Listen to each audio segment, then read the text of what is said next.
Okay, so today is Friday the 13th, and there are a lot of superstitions, of course, surrounding this date. Yeah, but we are using today as an opportunity to look ahead at what the stars have in store for our 2025. And joining us with her predictions for the new year is astrologer and founder of My Little Magic Shop, Shireen Campbell. Welcome to the show. Thank you guys so much for having me. I'm so excited to be here. I'm excited too. Okay, so let's jump right into this. We want to make sure we have all the time. What do you say as an overall, or is an overall theme for 2025? Yeah, change. It's a year of transformation, of change. And you know, the year might start a little bit slow because we're going to have Mars and Venus retrograde.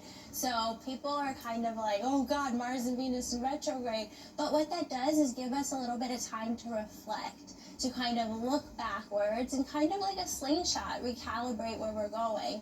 And then in March, we have Neptune moving into Aries, and we have a couple of other really transformative planets that are changing signs that haven't in forever. So it's a time period where innovation's going to be huge for us. We're going to start to see things really ramp up. And then also as individuals, we get a chance to really reflect and think about, what do we dream of? What do we want to create? What do we want the world to look like? And that's Neptune and Aries energy helping us push that forward. And then we have Uranus moving into Gemini, which is all about change, transformation, and sometimes it'll be a little bit sudden, but I think we're able to handle it. Yeah. So is there any one astrological sign that should be on alert in the new year?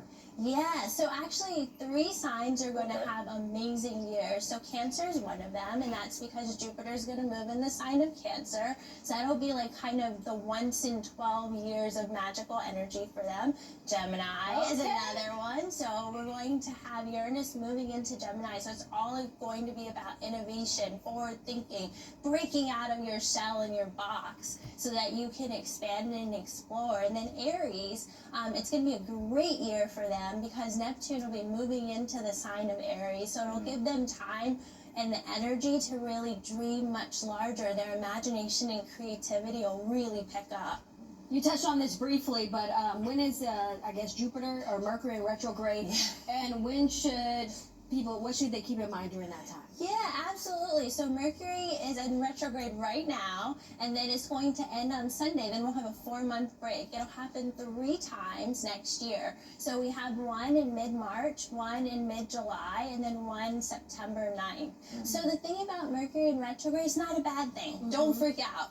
It's fine. Again, a time for us to recalibrate, to take a step back, you know, pull back our slingshot, adjust our aim, and then let it go and let it fly. And just, of course, back up your technology, you know, like people hear about communication. It's always a time for weird transportation delays, so give yourself extra time. That's just living in New York. Yeah, that's just New Jersey Transit. Right. We're talking in the break that a little known thing that countries have birth signs. So the United States, it's July 4, 1776. Some people say 5 p.m. Some say noon. And last time I heard about it was in 2019, and from astrologers who predicted the pandemic was going to happen next year. What sort of year will America have based on what we know right now?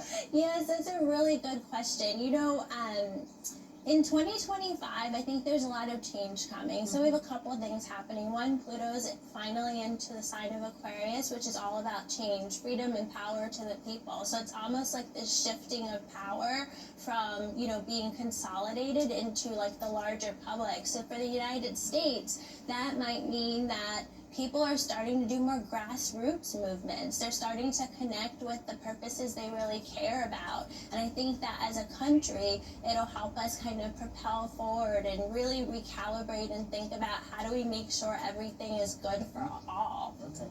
All right. Let's see how that works. We definitely have to have you back again, because we can just dive into this even more.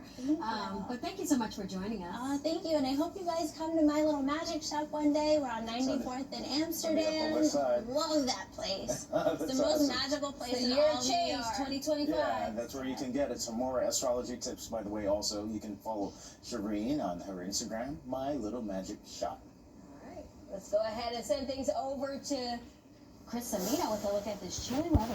I don't like that Mercury in retrograde deal. I can't even tie my shoelaces during that period. But yeah, beautiful evening right now, skies. Mostly clear. We had sunshine for beginning.